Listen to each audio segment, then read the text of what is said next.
तो स्टूडेंट्स, आज हम करने जा रहे हैं HTML में लाइन ब्रेक्स। स्टूडेंट्स, हमने पैराग्राफ ब्रेक्स देखी थी। पी टैग के साथ हम पैराग्राफ ब्रेक्स लगा सकते हैं, लेकिन आज हम देखने जा रहे हैं लाइन ब्रेक्स कैसे लगती हैं। तो BR टैग इसमें यूज होता है। PRG में लिखा हुआ मैंने, the BR element is use to define a line break. तो पैराग्राफ ब्रेक के लिए हम P टैग यूज करते हैं, लेकिन लाइन ब्रेक के लिए हम BR टैग यूज करते हैं। स्टूडेंट्स, पैराग्राफ ब्रेक और लाइन ब्रेक में डिफरेंस है, ये आपको समझ में आना चाहिए। पैराग्राफ ब्रेक का मतलब है एक पैराग्राफ खत्म होने के बाद दूसरा पैराग्राफ हम स्टार्ट कर सकते हैं, जबकि लाइन ब्रेक का मतलब है एक पैराग्राफ में भी आपकी कई सारी लाइंस हो सकती हैं। तो लाइंस, एक लाइन के बाद दूसरी लाइन पे जाने के लिए हम बीच में BR टैग का यूज़ कर सकते हैं। तो लाइन ब्रेक से आने का मतलब है कि एक नई लाइन स्टार्ट हो जाएगी, पैराग्राफ सेम रहेगा।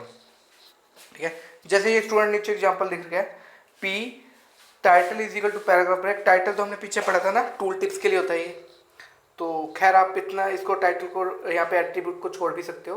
तो यहाँ पे मैंने लिखा P, this is a paragraph, और उसके बाद मैंने ब्रेक लगा दिया, लाइन ब्रेक। फिर मैंने लिखा दिस इज अनदर पैराग्राफ, और फिर मैंने पैराग्राफ टैग को बंद किया है। तो इसका मतलब पैराग्राफ तो आपका एक है, लेकिन उसके अंदर लाइन्स कितनी हो जाएंगी? 2। ये लिखा हुआ है in above code there are 2 lines in 1 paragraph. तो इस तरीके से स्टूडेंट्स, एक पैराग्राफ में हम कितनी भी लाइंस को ले सकते हैं, लेकिन लाइंस को अलग अलग करने के लिए, सेपरेट करने के लिए हम BR टैग का यूज़ करते हैं। BR टैग लाइन ब्रेक्स को डिफाइन करने के लिए होता है। तो स्टूडेंट्स, क्लियर है ये? आगे चलें।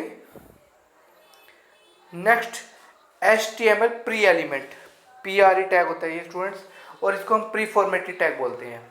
प्री फॉर्मेटेड टैग, तो the pre element preserve both spaces and line breaks. Students, मैंने आपको बताया था कि HTML जो है हमारा स्पेसिस और लाइन ब्रेक्स को सेव नहीं करता। मींस अगर आपने कहीं पर लाइन ब्रेक दे रखी है और वहाँ पे BR टैग का आपने यूज़ नहीं किया, तो वो लाइन ब्रेक खत्म हो जाएगी, वो आपको एक ही लाइन पे दिखाई देगा। इसी तरीके से अगर हमने कहीं पे स्पेस ज़्यादा दे रखे हैं तो स्पेसिस को भी प्रिजर्व नहीं करेगा, वो सिंगल स्पेस ही दिखाएगा, चाहे मैंने कितना मर्जी स्पेस ले रखा हो। तो प्री एलिमेंट अगर हम लगा लेते हैं, प्री टैग का यूज़ कर लेते हैं, तो वो हमारे स्पेसिस और लाइन ब्रेक्स दोनों को प्रिजर्व रखता है। ये लिखा भी हुआ है, the pre element preserves both spaces and line breaks. The text inside a pre element is displayed in a fixed width font, usually Courier. तो इसी तरीके से स्टूडेंट्स, फॉन्ट भी सेम रहता है। अगर हम किसी भी टेक्स्ट को प्री टैग के अंदर लिखते हैं, प्री टैग के अंदर इनक्लोज करते हैं, तो उसका फॉन्ट भी फिक्स्ड विड्थ फॉन्ट रहेगा, जो कि कोरियर होता है। ठीक है, जैसे कि ये स्टूडेंट लिखा हुआ है मैंने प्री, और नीचे मैंने प्री टैग को बंद किया है। प्री का मतलब पूरा तो मैंने आपको बता दिया, फिर प्री फॉर्मेटेड बोलते हैं हम इसको।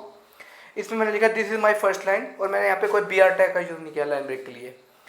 फिर this is my second line, यहाँ भी मैंने कोई लाइन ब्रेक का यूज़ नहीं किया, BR टैग का यूज़ नहीं किया। This is my third line, यहाँ भी मैंने कोई लाइन ब्रेक का यूज़ नहीं किया। लेकिन जब मैं इसको एग्जीक्यूट करूँगा ब्राउज़र पे, तो ये तीनों लाइन्स मेरी अलग अलग लाइन पर ही होंगी, जैसा कि मैंने लिखा है। ठीक है, तो इसका मतलब इसमें जो मैंने लाइन ब्रेक दी थी, तो उसको इसने प्रिजर्व कर लिया, चाहे मैंने BR टैग का यूज़ किया या नहीं किया। इसका मतलब तो ये हो गया।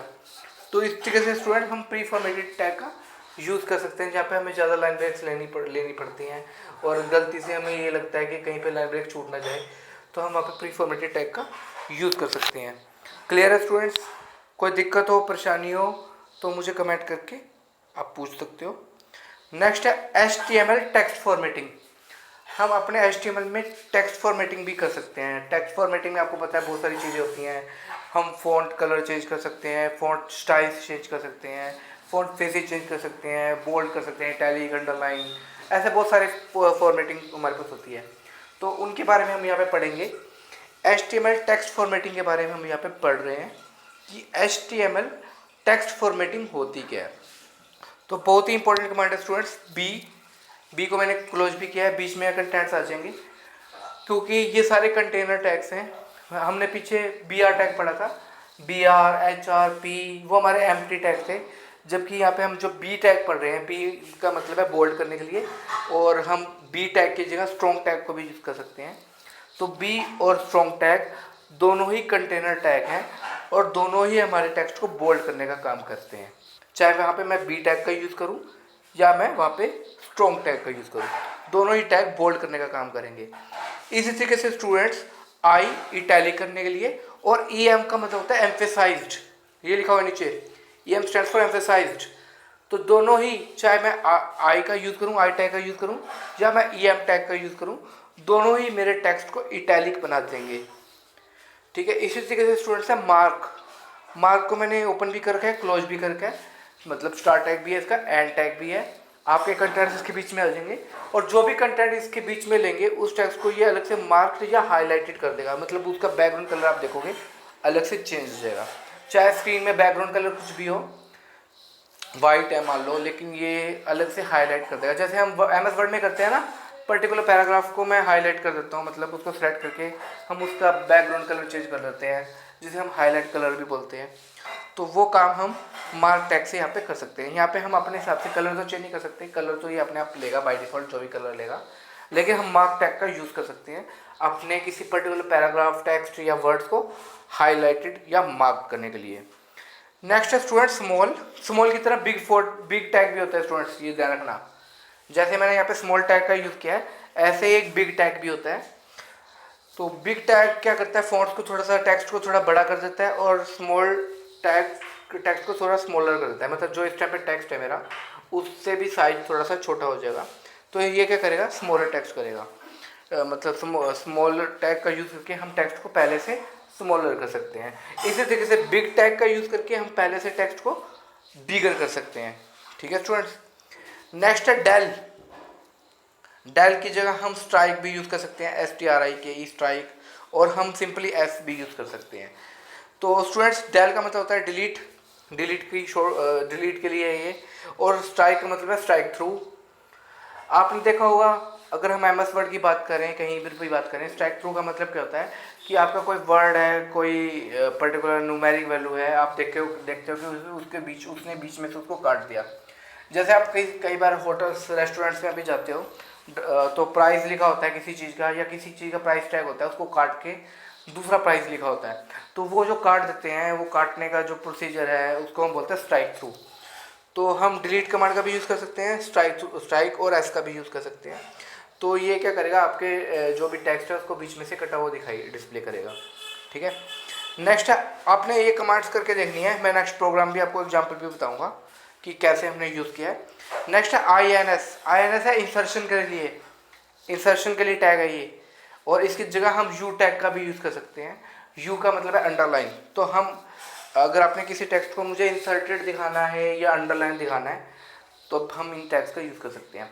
जनरली INS टैग में तो क्या होता है, अंडरलाइन आ जाती है, और DEL टैग में स्ट्राइक थ्रू कर देता है, वो स्ट्राइक थ्रू इफेक्ट डाल देता है हमारे कैरेक्टर्स पे, वर्ड्स पे, जिस पे भी हम करेंगे।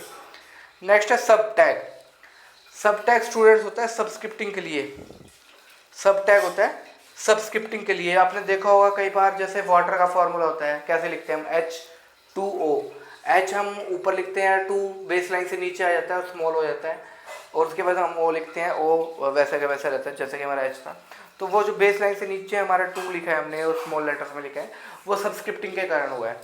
इसी तरीके से स्टूडेंट्स, अगर मैं किसी की पावर लिखता हूँ, जैसे मैंने लिखा 2⁻23, और 23 को मुझे बेस लाइन से ऊपर दिखाना है और स्मॉल दिखाना है, तो मैं 23 को सुपरस्क्रिप्ट बना सकता हूँ। तो सब हम यूज़ करते हैं सबस्क्रिप्टिव टेक्स्ट के लिए, और SUP हम यूज़ करते हैं सुपरस्क्रिप्टिव टेक्स्ट के लिए। See next slide for example. Student, अब हम एग्जाम्पल देखेंगे, एग्जाम्पल के साथ हम उसकी आउटपुट भी देखेंगे नीचे। तो स्टूडेंट्स, हमेशा हम जब भी HTML का कोई प्रोग्राम लिखते हैं, तो हम HTML टैग से स्टार्ट करते हैं, हमने ये पढ़ा भी था। तो HTML टैग जो होता है, मेरा रूट एलिमेंट होता है किसी भी HTML प्रोग्राम का, जो रूट एलिमेंट होता है वो HTML टैग होता है। तो मैंने भी यहाँ पे HTML टैग से स्टार्ट किया है। उसके नीचे एकदम हमारा हेड टैग आ गया, जो कि हेडर सेक्शन को रिप्रेजेंट करता है। किसी भी HTML पेज के, वेब पेज के हेडर सेक्शन को रिप्रेजेंट करने के लिए हम हेड टैग का यूज़ करते हैं, और हेड टैग में आपकी पेज की इन्फॉर्मेशन रहती हैं, पेज की मेटा इन्फॉर्मेशन रहती हैं। लेकिन यहाँ पे मैंने क्या लिया है, मैंने हेड टैग के अंदर लिया है टाइटल टैग। तो आपका जो टाइटल टैग है वो हमेशा हेड टैग के अंदर ही लिखा जाता है। तो टाइटल टैग लिखा है मैंने माई वेब पेज, टाइटल टैग को क्लोज किया, और उसके बाद हमने हेड सेक्शन को क्लोज किया। स्टूडेंट, ये ध्यान रखना, मैंने पहले हेड स्टार्ट किया था, फिर टाइटल स्टार्ट किया था। तो अब मैं पहले क्लोज करते टाइम पहले टाइटल को क्लोज करूँगा और फिर हेड टैग को क्लोज करूँगा। ये बहुत ज़रूरी होता है, ये नेस्टिंग बहुत ज़रूरी होती है। कि नेस्टिंग का मतलब, जैसे नेस्टिंग का मतलब करता है जब एक टैग के अंदर दूसरा टैग आता है, तो यहाँ पे टाइटल टैग आपका हेड टैग के अंदर आ रहा है। तो हमें क्लोजिंग का ऑर्डर ध्यान रखना है कि जब हम जैसे हमने स्टार्ट किया है तो क्लोजिंग ऑर्डर कैसा होना चाहिए, वो हमें ध्यान रखना है। तो मैंने यहाँ पे टाइटल टैग को पहले बंद किया, उसके बाद ही मैंने हेड टैग को क्लोज किया है स्टूडेंट्स। अब हेड सेक्शन के बिल्कुल बाद हमारे पास आया बॉडी टैग, और बॉडी टैग हमारे डॉक्यूमेंट का एक्चुअल पार्ट होता है, जो हमें डॉक्यूमेंट दिखाई देता है, जैसे हमें वेब डॉक्यूमेंट दिखाई देता है, वो सारा बॉडी टैग बताता है। अब बॉडी टैग में मैंने लिया बीजी कलर। बीजी कलर एक एट्रीब्यूट है बॉडी टैग का, और बीजी कलर का मतलब होता है बैकग्राउंड कलर। जैसे मैंने बैकग्राउंड कलर लिया है येलो, उसके बाद टेक्स्ट है, दूसरा एट्रीब्यूट है मेरा टेक्स्ट, और टेक्स्ट इज इक्वल टू मैंने लिखा है रेड। तो इसका मतलब जो उसमें मैं लिखूंगा वो तो रेड कलर में आएगा, और जो बैकग्राउंड होगी पेज की वो मेरी येलो होगी। ठीक है स्टूडेंट्स। अब उसके नीचे जब मेरा बॉडी पार्ट स्टार्ट हो गया तो मैंने हेडिंग लेवल 1 डाला है यहाँ पे H1 से, और मैंने लिखा है फॉर्मेटिंग टेक्स्ट। तो इसका मतलब मेरा जो फॉर्मेटिंग टेक्स्ट है वो हेडिंग लेवल 1 में आएगा। उसके बाद मैंने प्री टैग लगा दिया। स्टूडेंट्स मैंने यहाँ पे हर सेंटेंस को अलग अलग लाइन्स में लिखना था, और अगर मैं प्री फॉर्मेटेड टेक्स्ट का यूज़ नहीं करता तो मुझे हर एक लाइन के लास्ट में लाइन ब्रेक टैग का यूज़ करना पड़ता है, जो कि BR होता है, लाइन ब्रेक टैग। तो वो कई बार आप भूल भी सकते हैं, याद भी नहीं रहता, तो इसलिए मैंने यहाँ पे प्री फॉर्मेटेड टेक्स्ट टैग का यूज़ किया है।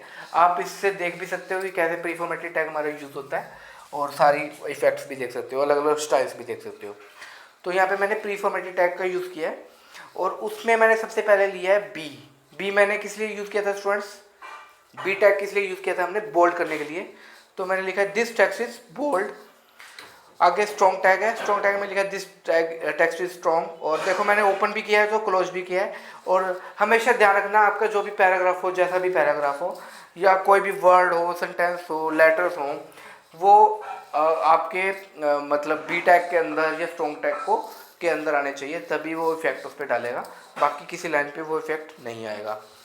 ठीक है। इसी तरीके से students I this text is italic, EM this text is emphasise. आप देखना कि बी और स्ट्रॉन्ग टैग एक जैसा काम कर रहे हैं, इसी तरीके से आई और EM टैग आपके एक जैसे काम कर रहे हैं, इसी तरीके से यू और INS आपका एक जैसा काम कर रहे हैं, फिर डेल, स्ट्राइक और एस आपका एक जैसा काम कर रहे हैं। ये आप सारा देखना। ठीक है।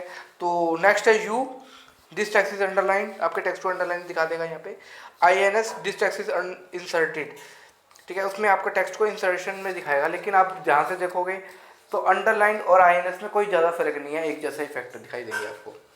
इसी तरीके से डेल है this text is deleted, strike है this text has strike through effect, S से भी this text has strike through effect. अगर आप इन तीनों सेंटेंसेस को देखोगे तो उसमें भी ज़्यादा फर्क नहीं है, आपको सेम ही सेंटेंस लगेंगे, चाहे हम डेल यूज़ करें, चाहे स्ट्राइक यूज़ करें, चाहे फिर उसके बाद हम एस यूज़ करें। Next students, formula of water is H2 होता है ना, देखो मैंने H लिखा है, फिर सब टैग यूज़ किया, फिर 2 लिखा, फिर सब टैग को क्लोज किया, फिर O। इसका मतलब H और O पे तो सबस्क्रिप्ट का कोई इफेक्ट नहीं आएगा, सबस्क्रिप्ट का इफेक्ट सिर्फ आएगा 2 पे। तो जब 2 पे सबस्क्रिप्ट का इफेक्ट आएगा तो ये बेस लाइन से नीचे आ जाएगा, थोड़ा सा डाउन आ जाएगा, और इसका फॉन्ट साइज भी थोड़ा स्मॉल हो जाएगा, तो मतलब देखने में अच्छा लगेगा आपको H2O। ठीक है। ऐसे ही हम देखते हैं स्टूडेंट कार्बन डाइऑक्साइड में CO2 होता है, वहाँ पे हम 2 को नीचे लेने के लिए सबस्क्रिप्ट का यूज़ कर सकते हैं। मैं C को भी सिंपल लिखूंगा, O को भी सिंपल लिखूंगा, लेकिन 2 को सबस्क्रिप्ट टैग के अंदर एनक्लोज कर दूंगा। आगे 2 रेज टू द पावर 3, इसको हम स्टूडेंट कैसे लिख सकते हैं? 2 SUP सुपर स्क्रिप्ट के लिए 3 लिखा, फिर सुपरस्क्रिप्ट टैग को हमने क्लोज कर दिया। तो इसका मतलब क्या होगा? 2 तो सिंपल आएगा, लेकिन 3 आपका सुपरस्क्रिप्टेड आएगा, तो आपको ऐसा लगेगा कि जैसे 2 रेज टू द पावर 3 लिखा हुआ है। तो फिर लास्ट में स्टूडेंट मैंने प्री फॉर्मेटेड टैग को क्लोज कर दिया, और फिर मैंने क्लोज किया बॉडी टैग को, क्योंकि ये सारा पार्ट आपका बॉडी टैग का था। और लास्ट में हमने HTML को क्लोज कर दिया, क्योंकि HTML वाज मतलब HTML is the root element in this program. ठीक है। अब इसके आउटपुट देख लो स्टूडेंट्स, जो भी मैंने ऊपर सारा काम किया उसके आउटपुट आ रही है यहाँ पे। अब देखो यहाँ पे मैंने जहाँ पे बोल्ड यूज़ किया था और यहाँ पे स्ट्रॉन्ग यूज़ किया था, दोनों देखने में एक जैसे लग रहे हैं। इसी तरीके से इटैलिक और एम्फेसाइज को देखो तो वो भी एक जैसे लग रहे हैं, अंडरलाइन और इंसर्शन को देखो तो वो भी आपके जैसे लग रहे हैं, डिलीशन स्ट्राइक थ्रू को या एस को देखोगे तो वो भी आपके एक जैसे लग रहे हैं। तो स्टूडेंट्स टैग तो सेम है, मतलब टैग का मतलब डिफरेंट हो सकता है, लेकिन काम सेम है, वर्किंग सेम है, वो सेम काम कर रहे हैं। ठीक है स्टूडेंट्स।